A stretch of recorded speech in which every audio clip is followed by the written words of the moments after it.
teman-teman, welcome back ke drama High Class episode 10. Setelah adegan horor dan menegangkan di episode sebelumnya, ternyata yang mengetuk pintu itu adalah si Danio. Kemudian si Danio mendapatkan Ibu Aisun dan dia berpikir kalau si Ibu Aisun inilah pelakunya.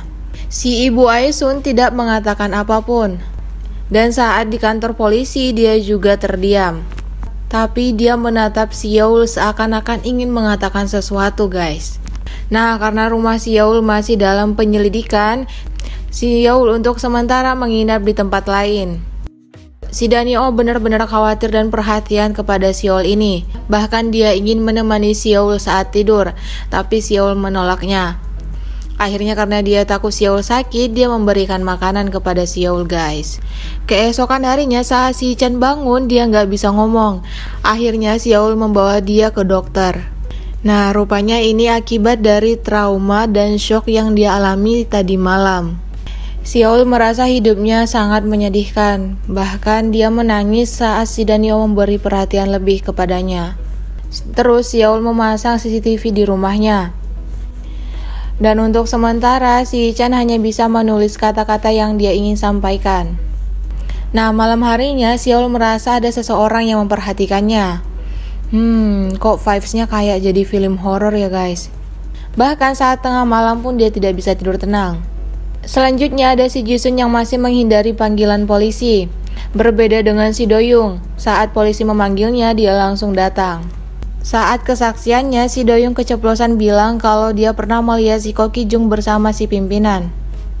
Dia juga dengan polosnya mengatakan kalau hubungannya itu sudah berakhir dengan si Ko Ki-jung. Yang artinya, si detektif ini tahu kalau dia berselingkuh dengan si Ko Ki-jung. Tanpa berkata banyak lagi, datang si Yaul sebagai pengacara si Doyoung. Bingung kan jadinya detektif ini, karena ada si Yaul terus. Dan sebelum si Yaul pulang, dia sempat mendengarkan pembicaraan si detektif. Ternyata pembantu ini juga sebelumnya pernah memiliki kasus. Yaitu dia pernah membakar dan membunuh suaminya 20 tahun yang lalu. Bahkan anaknya meninggalkannya saat mengetahui kasus ini. Jadi Ibu Aisun ini tidak memiliki keluarga atau kerabat di Pulau Jeju. Nah, kalau menurut Mimin, putri Ibu Aisun ini adalah Si Na-yeon. Karena setelah itu Si Na-yeon memberikan sebuah kesepakatan kepada si Yaul agar si Yaul mau berdamai dengan Ibu Aisun ini. Terus si Yaul juga curiga kenapa Si Na-yeon mau melakukan ini demi Ibu Aisun. Kemudian si Danio yang sedang kasmaran ini lagi-lagi mendatangi si Yaul. Bahkan dia senang banget mendengarkan kalau si Yaul ini menunda kepergiannya. Lalu si Yaul menyuruhnya untuk mencari tahu tentang Ibu Aisun. Terus si Danio ini sedang diinterogasi oleh detektif karena detektif menemukan surat pengunduran dirinya di ruangan pimpinan. Terus detektif menuduhnya sebagai orang yang membantu si Yaul untuk membunuh pimpinan. Nah, si Danio ini orangnya pintar ngeles banget. Jadi si detektif tidak mendapatkan apa-apa darinya. Rupanya si Jisun dekat dengan si Alex Komar. Bahkan si Alex Komar mau membantu si Jisun asalkan si Jisun mau membayarnya. Karena si Alex Komar ini meyakinkan si Jisun kalau si Yaul akan mendaftarkan kematian si An Ji-young dan akan menangani kasus kerugian yang dialami si Jisun. Pede banget nih si Alex Komarnya dengan rencananya. Padahal si Yaul sudah mengurungkan niatnya untuk mendaftarkan kematian itu. Lalu si Yaul sudah mendapatkan informasi tentang Ibu Aisun. Dan dia semakin penasaran siapa putri Ibu Aisun ini. Keesokannya, si Ibu Aisun ini pun dia bebaskan. Ada si Na-yeon yang diam-diam melihat Ibu Aisun dari kejauhan. Lalu si Yaul juga mengikuti Ibu Aisun ini. Dan dia ingin mendekati Ibu Aisun ini. Tapi Ibu Aisun tetap aja nggak banyak ngomong dengan si Yaul, guys. Lanjut lagi, si Yaul bertemu dengan si Alex Komar. Dan dia mengatakan kalau dia tidak akan mendaftarkan kematian si An Ji-young. Ekspresinya si Alex Komar langsung berubah. Dan si Yaul siap menerima gugatan dari yayasan. Di saat si Alex Komar ingin pergi, datanglah si Na-yeon. Si Na-yeon benar-benar naif banget. Dia tidak setuju dengan keputusan si Yaul yang tidak mendaftarkan kematian si An Ji-young. Padahal sudah jelas kalau si Yaul ini adalah istri sahnya. Jadi si Yaul berhak untuk memutuskannya. Tapi dia juga mengaku kalau pernikahannya dengan si Anjeong itu adalah pernikahan yang sah. Padahal saat mereka mengucapkan janji pernikahan tidak ada saksi dan seorang pendeta guys. Ya jadi itu sama aja pernikahannya nggak sah. Si Nayun dibutakan oleh cintanya kepada si Anjeong.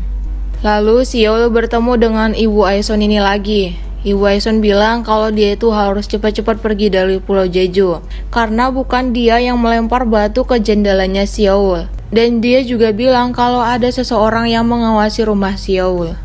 Makin mencurigakan ya guys. Dan perkataan Ibu Aeson itu memang benar guys. Saat si Yeol tidur pun ada seseorang yang melihatnya dari CCTV. Dan orang ini juga terlihat mendatangi kamarnya si Yeol.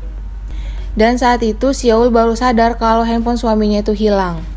Akhirnya dia mencari handphone ini dan dia melihat lagi kalau fotonya itu sudah didirikan oleh seseorang lagi guys.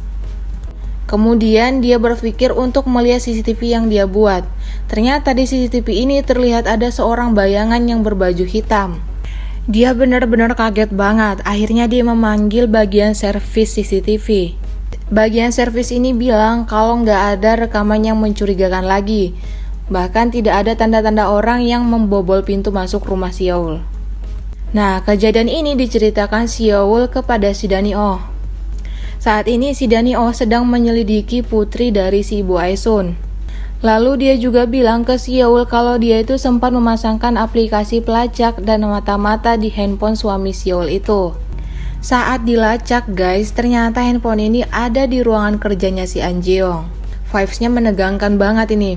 Dan saat ditelepon si Yeol, bunyi telepon ini terdengar dari dalam lemari. Nah, seketika si Dani-oh panik dan menyuruh si Yeol dan anaknya untuk keluar dari rumah ini. Di samping itu, si Chan mengingat kalau orang yang dia lihat pada malam hari itu adalah ayahnya sendiri guys. Berarti si Anjeong ini ada di rumah mereka. Dan saat lemari ini dibuka, ternyata ada pintu rahasia. Setelah mereka masuk, mereka menemukan banyak monitor CCTV dan banyak foto-foto si Yeol di sini. Dan inilah akhir episode 12 guys. Si Dani-oh tidak mendapatkan jejak seseorang yang keluar dari tempat ini. Dan si Yeol benar-benar kaget, kesal dan penuh emosi melihat semuanya. Dan kalau menurut Mimin, orang yang ada di ruang rahasia ini adalah si Anjeong. Apakah firasat Mimin benar? Kita akan saksikan di episode selanjutnya. Thank you for watching and see you on next video guys. Bye bye.